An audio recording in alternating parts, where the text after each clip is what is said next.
आप इस हकीकत से अच्छी तरह वाकिफ़ हैं कि जब भी आपकी मुलाकात किसी मसलक देवबंद के मौलवी से होती है तो आपको एक ही बात सुनने को मिलेगी, वो ये है कि बरेलवी सुन्नी जो हैं वो मुशरिक हैं।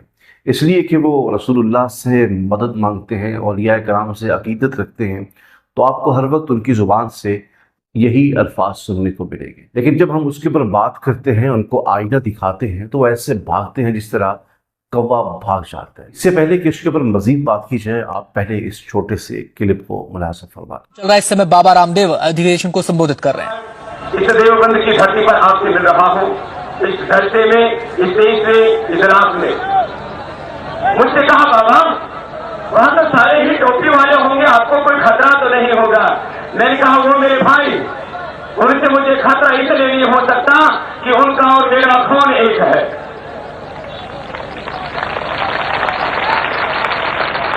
ये खून का मात्र रंग ही एक नहीं है कि लाल खून है मेरे अंदर और आपके अंदर। इस खून में एक और हमारे पूर्वजों का इतिहास है।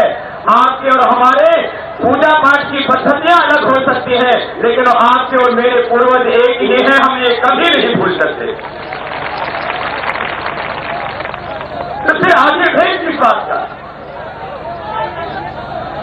बात योग की आती है। मैं बहुत हृदय से साधुवाद करता हूं जमीयत उलेमाए हिंद के हमारे सभी इन महापुरुषों का, उलेमाओं का, जिन्होंने कहा कि योग जो है वो धर्म से, मजहब से परे है। अब मैं बात करूं योग की बात ना करूं तो नाइंसाफी होगी। मैं लोगों को सांस लेना सिखाता हूं।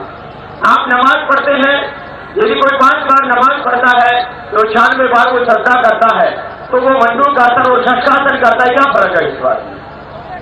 और जहां तक योग का प्रश्न है, माना कि हमारे शरीर में ये तो 8 मुख्य शक्ति के केंद्र है, लेकिन हमको पूरे शरीर के, हमारे शरीर के एक एक कोशिका को ऑक्सीजन चाहिए। ऑक्सीजन कहां से मिलेगा? ऑक्सीजन सांस लंबा भरने से मिलेगा।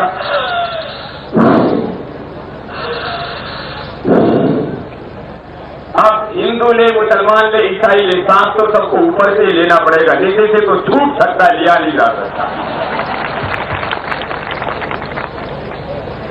अब किसी के आपने इस क्लिप को देखा, ये स्टेज दारुल उलूम देवबंद का है।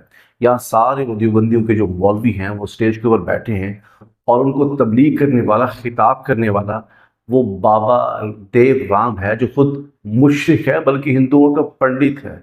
और इनकी देवबंदियों की हालत ये है कि ये सुन्नी बरेलवियों को हाथ नहीं मिलाते, इनको मुशरिक समझते हैं। और इनकी हालत खुद की ये है कि इन्होंने एक मुशरिक पंडित को स्टेज के ऊपर खड़ा कर दिया है। और जो पंडित ने अल्फाज कहे हैं वो आपने सुने हैं। क्या अल्फाज थे? वो ये थे कि इनका खून भी एक है, हमारा खून भी एक है, इनका धर्म भी एक है, हमारा भी एक है। फिर आगे से क्या हुआ वो आपने खुद सुना कि सारे हजरात क्लैपिंग करने लगे, यानी खुशी का इजहार करने लगे। तो इससे बड़ी मुनाफकत क्या होगी मेरे भाई? एक तरफ आप सुन्नी बरेलवी मुसलमानों के ऊपर कुफ्र के, शिर्क के फतवे लगाते हैं, और दूसरी तरफ आपकी हालत ये है कि एक पंडित, मुशरिक हिंदू पंडित, वो कहते हैं कि देवबंदियों में और हम में कोई फ़र्क नहीं। तो इसीलिए हम कहते हैं कि अपने रबान में झांका करें, खुद भी जो है अपने हालात से आगाही रखा करें, वाकफियत रखा करें, और दुनिया को ये बताया करें कि आप कितने बड़े मुशरिक हैं। और आखिर में ये ज़रूर कहना चाहूँगा कि आप फैसला आपने खुद करना है कि वो लोग जो दूसरों के ऊपर शिर्क और कुफ्र के फतवे लगाते हैं, उनकी हालत ये है जो आपने मुलाहिजा फरमाई।